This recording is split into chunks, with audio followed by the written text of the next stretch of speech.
transmeton Abu Musa al-Ash'ari, hadithi është Bukhari, thot kuntu ma nabi sa fi hajt min hitan al-Medina. Kam qenë me pejgamberin sallallahu alaihi wasallam në një prej kopshtë të Medinës, Abu Musa al-Ash'ari. Faja'a rajul fastaftah. Ka ardhur një njeri dhe në atë kopsht ka qenë dera, pra edhe ka trokit, ka kërku me hy.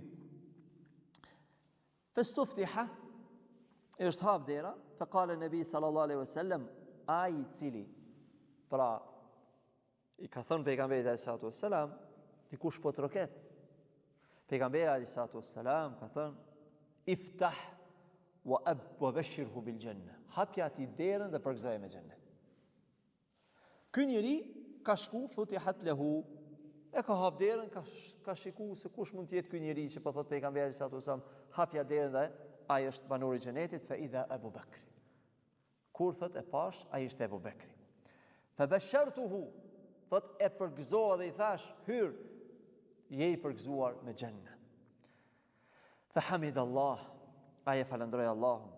Thumma jaa rajulun, pastaj pas pak kohësh erdhi një tjetër. Fastaftah, kërkoi më hap derën. Fa qala an-nabi sallallahu alaihi wasallam, pejgamberi alayhi salatu wasallam tha, hapni derën dhe përgëzojeni me xhennet. Thot shkova hapa derën, fa idha huwa Umar.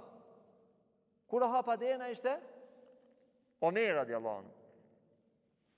Pastaj فحمد الله edhe Omeri e falendroi Allahun. Thumma istaftaha rajul, pastaj treti kërkoi hapjen e derës, faqala li, dhe pejgamberi sallallahu alaihi wasallam për të tretin tani përshton diçka që nuk tha për dy të parët. Tha: iftah lahu, hapja ati derën, wa bashirhu bil janna, dhe përgëzoje me xhennet, ala balwa tusibuhu, me sprovën që të ta godet ato, me një sprovë që ka më ndodh. Fa idha Uthman, kur hapa atë derën, ai ishte Uthmani. Fa akhbartu bima qala Rasulullah sallallahu alaihi wasallam, dhe e njoftova çka tha pejgamberi sallallahu alaihi wasallam, thot fa hamidallah, e falendroi Allah, pastaj tha Allahul musta'an. Wallahu al-musta'an. Do të thonë, ai kërkojnë mbrojtje dhe ndihmë nga Allahu subhanahu wa taala. Që Uthmani radiallahu anhu ka qenë i njoftuar se do të ndodh ajo sprovë. Është ai të cilin e kanë rrethu xhavarisht dhe e kanë vrarë në shtëpinë e tij. Uthmani radiallahu anhu për 40 ditë e kanë rrethu, e kanë shfrytzuar xhavarisht pa besë. Xhavarisht historikisht janë pa besë.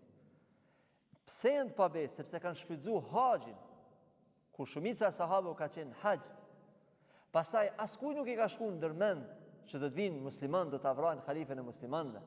Por sigurisht se kjo ka qenë nxitje nga ata Abdullah ibn Saba al-Yahudi. Abdullah ibn Saba al-Yahudi, po një jahudi i cili ka paraqitur se don islamin dhe ka hyrë mes muslimanëve dhe ka mbledh ata kriminalët në vende të ndryshme të larga dhe ka ardhur dhe kanë vrarë Uthmanin radiallahu anhu. Dhe Uthmani ka urdhëruar, ka qenë halifi musliman, ka urdhëruar që askush të mos e mbrojë në shtëpinë e tij. E dini sa për ata musliman të Medinës, sa vështirë ka qenë, kur e kanë kuptuar që po i afrohen derës së Uthmanit dhe mos më mbrojnë, sepse Uthmani e ka ditë që nëse mbrohet ai, do të bëhet një gjakderdhje më e madhe. Kështu që të vdes ai dhe nuk do të ketë më gjakderdhje. Kjo tregon se çfarë njeriu dhe çfarë burërie ka pas Uthmani radiallahu anhu. Dhe i afërmi i tij ka qenë Muawiya radiallahu anhu. Muawiya radiallahu anhu ka qenë i cili ka tërbu pa besimtarët. Ai ka pas mbi 50.000 ushtar. Ka qenë superfuqi. Dhe kur ka dëgjuar që xhavarisht ja kanë vrarë Uthmanin radiallahu anhu në Medinë, ai i cili po i tërbon pa besimtarët, domethënë në fush beteja, ushtria e Shamit, kur ka dëgjuar në Medinë, ai ka qenë shumë i zemëruar. Dhe këtu edhe ka ndodhur fitnja mes Aliut dhe Uthmanit. Ai ka kërkuar vrasjes e Uthmanit dalin para drejtësisë, që ka qenë plotësisht e drejtë. Dhe Aliu radiallahu anhu kur ka pa që vrasit kriminal janë fshehur gjithandej dhe nuk është e udhës tani më marr me ta, që ka qenë mendim më i saktë i Aliut radiallahu anhu, ai nuk ka pranuar me khilafetin Uthmanit, Aliut. Muaviu radiallahu anhu, ka thënë derisa zgjidhet çështja e vrasëve të Uthmanit, pastaj na të pranojmë për halife. Pra nuk ka bërë kundërshtim Muaviu, nuk ka dalë kundraj udhëhecit musliman, por nuk e ka pranu derisa zgjidhet. Dhe aty ka ndodhur, dini pra historitë kur në dy shtrive të mëdha u bën një pajtim, pastaj nga Aliu radiallahu anhu kanë dalë ata xavarizët, të cilët edhe më vonë edhe i ka luftu Aliu radiallahu anhu. Wa an ibn Umar radiallahu anhu, Ibn Umeri thot, kush është Ibn Umeri? Është djali i Umar ibn al-Khattabit, një prej sahabëve të vegjël në mosh, por të mëdhaj në dije.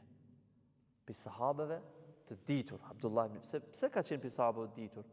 Abdullah ibn Umeri, se i ka jetu shumë me sahabët pejgamberit sallallahu alaihi wasallam. Ka rani Abdullah ibn Abbas, Abdullah ibn Umeri, në këta kanë jetu me sahabët e pejgamberit sallallahu alaihi wasallam. Qal, thot, kunna nukhayyar bejnë nësi fi zemrin nëbi sallallahu alaihi wasallam. Kohën kur ka qenë gjallë pejgamberi sallallahu alaihi wasallam, kjo është argument shumë i rëndësishëm, përmendet Bukhari, thot, ne i kemi radhit më të mirët, dhe ishte gjallë pejgamberi sallallahu alaihi wasallam. Kushin ata? Thot, fa nukhayyiru Abu Bakrin, ne thonim, pra flisnim duke thënë Abu Bakri është më i miri, thumma Umar ibn al-Khattab, pastaj Umeri, thumma Uthman ibn Affan, pastaj Uthman ibn Affani radiallahu anhu.